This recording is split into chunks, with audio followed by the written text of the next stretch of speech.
everyone. Thanks so much for joining me here today as we get to talk about one of my favorite subjects, comic books. My name is Jose. I love comic books. I love talking about them. I love sharing them with you. Follow me on social media, links in the description below. I just like to post my art. That's all I do.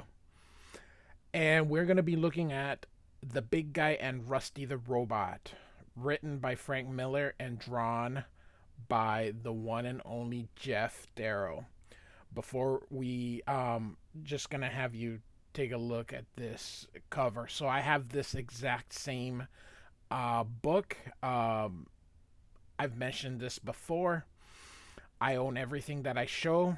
I just it's easier for me to share in a digital version than it is for me to put it in here, similar to Cartoonist Kayfabe or Total Recall Show. I know other people do that, but to me, it's easier to share them digital.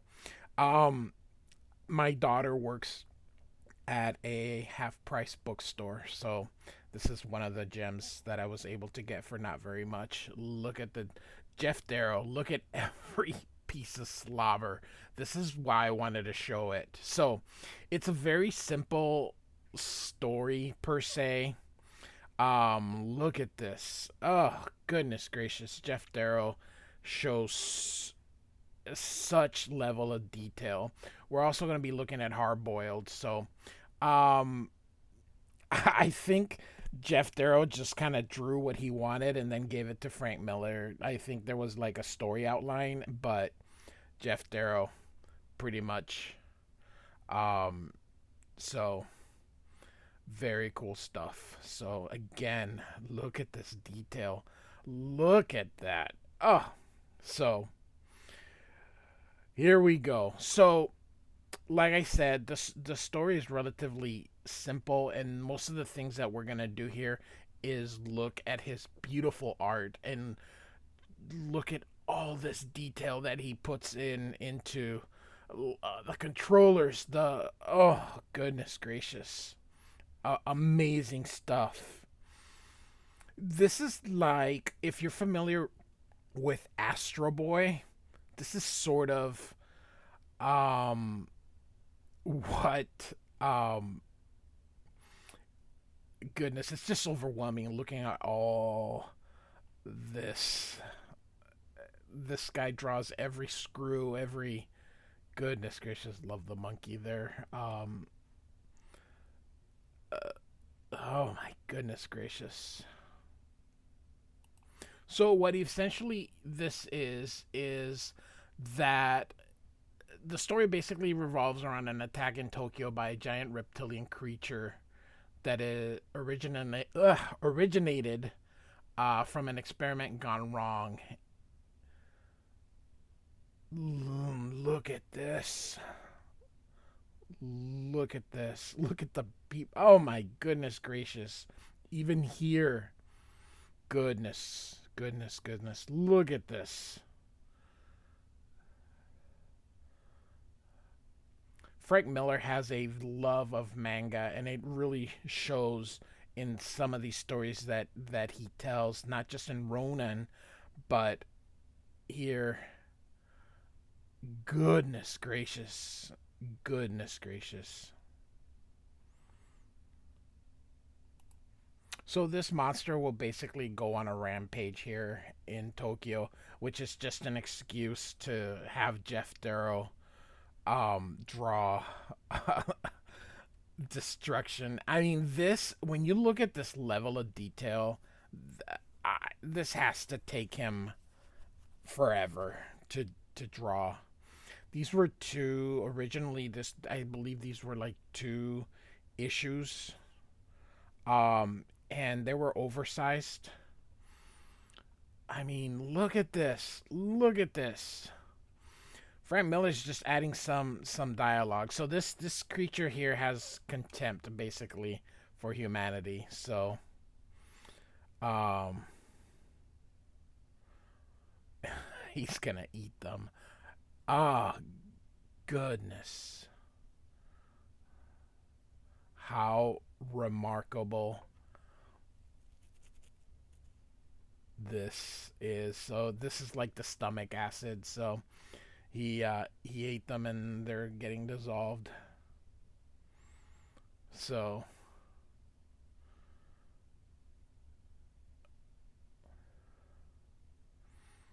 oh goodness gracious. So I show a lot of comic books that I think I like and are fun.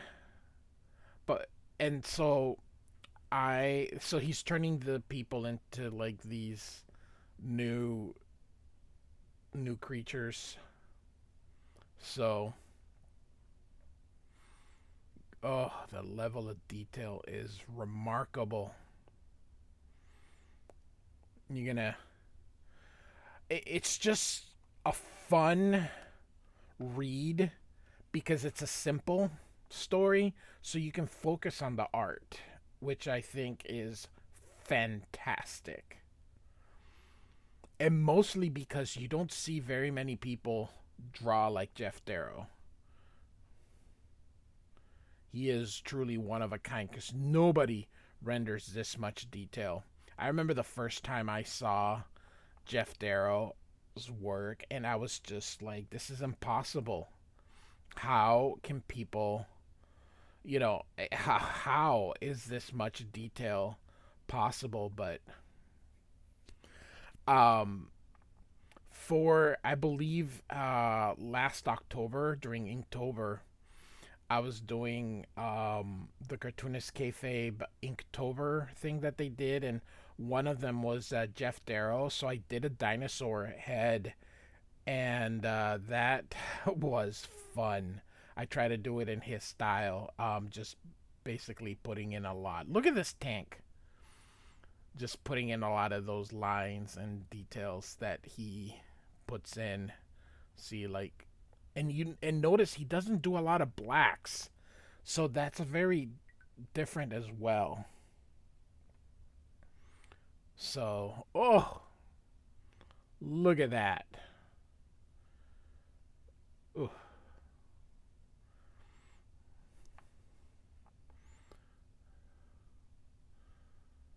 goodness, goodness, goodness. The weapons are useless against them, so they are going to send this is supposed, like I said, this is similar to Astro Boy. Um so this is Rusty the Boy Robot, who they're gonna send to tackle the beast because um they weren't able to defeat him.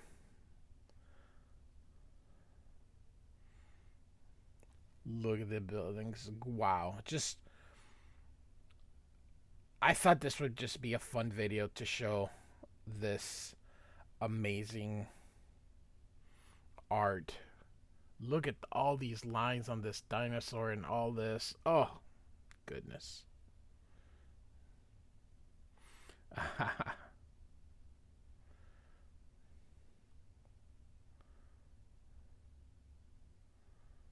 Look at that. It quickly dispatches the little robot.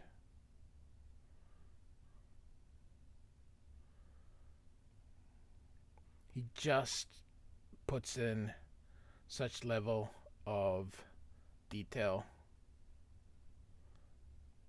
He's about to get squashed. Oh. So here the minister and all his people are he's saying that they need help, and they're like, no, we need to do this on our own. And he's saying, no, we're gonna need to ask for help, and they're gonna summon says here a warrior supreme. And of course, um the evil reptilian thing catches him, so he presses the button that is going to send a distress signal that is going to be, this beacon is then received by the satellite and sent through, and we get the big guy. So this ends the first part. love this here. So here comes the second part here. So the big guy is like Iron Man, if you could say. It is a person inside this suit here. Look at all this. This would take days. And when do you stop? Like, as you're doing all this detail, when do you say enough is enough? Like, when is it detailed enough?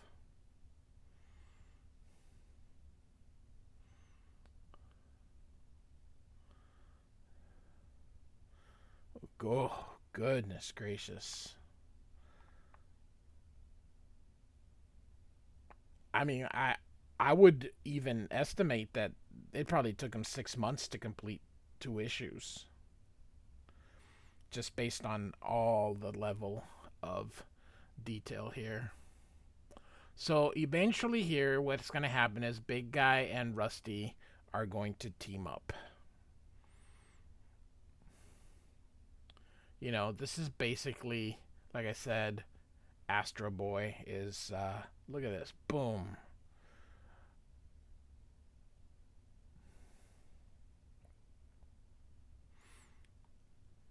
And Frank Miller is such a creative mind, but I think he let Geoff Darrow do the heavy lifting. So now come all the little creatures, all the former people that turned into.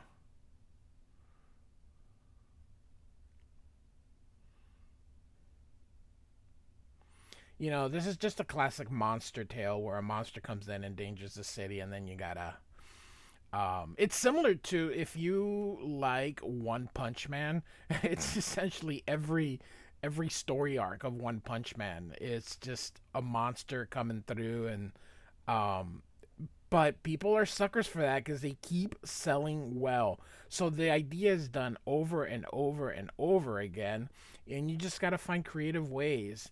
In this sense, though, it isn't so much that the writing is creatively, but when you use someone like Geoff Darrow, look at this, just took down the whole building. When you use someone like Geoff Darrow to draw something, it's just visually appealing. Look at this. Oh, the taste buds. Oh, and it just looks different because the drawing is so much different.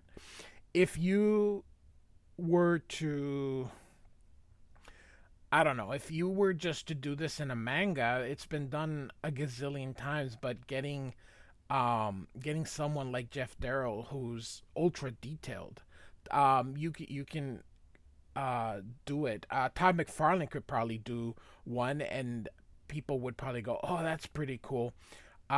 Jim Lee, there's certain artists that you could probably do a story like this and not find it boring because of their art style. So, um, most of the Image guys can probably do it. A lot of the super popular Stuart Eminem, I think I'm saying his name right, could probably do this, and he's got a very fun style.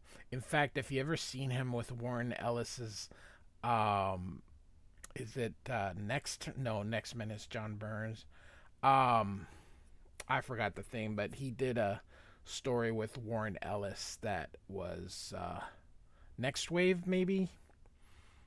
Ah, I'll remember some other time. Um, it's essentially very very fun. It actually reminds me of this. So, oh, that is so cool. And so they're very thankful in here.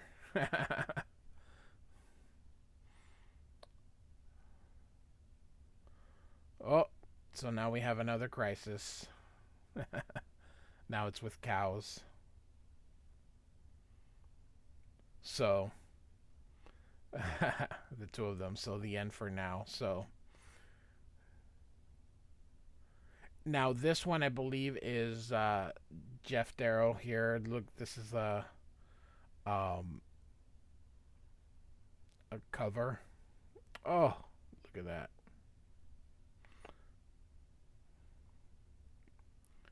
Look at that.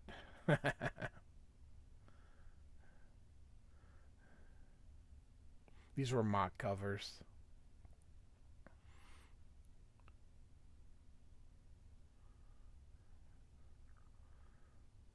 Look at that. This is as much black here as I've seen him render right here in the background. So, love it.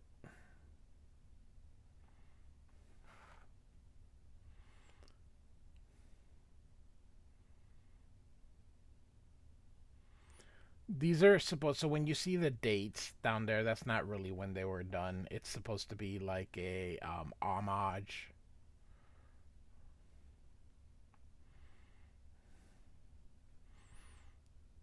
Supposed to be that crazy from the um, 40s, 50s, comic books history. Look at this. Oh,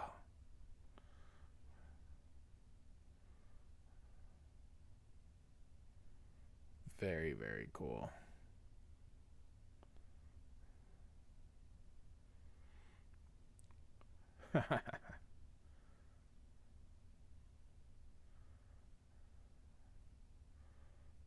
That is cool. If you get a chance to look at the Shaolin Cowboy, I believe, beautiful, beautiful, beautiful stuff. Geoff Darrow, it's probably one of his best work.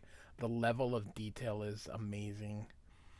I don't know why there's so many dogs here, except he probably likes it. He probably likes dogs, because that is a lot of dogs on the beach. So these people just sitting there, and all this guy's all drinking. Everybody's just kind of ignoring the stuff because it's apparently happening so much that people are like, whatever. Look at all the bullets. Goodness gracious, just amazing.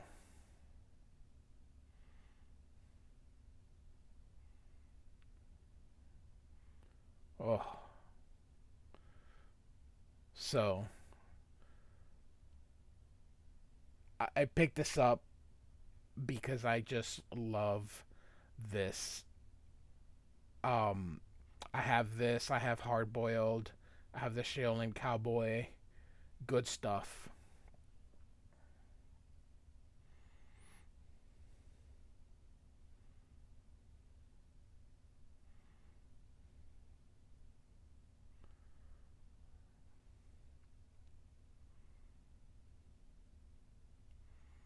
And this is the Shaolin Cowboy is his character, so that's him right there.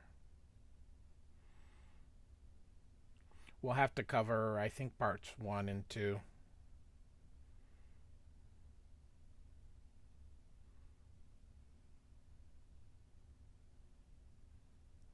Look at that. And here's Spawn from Todd McFarlane's Image. So cool. Man, that level of detail.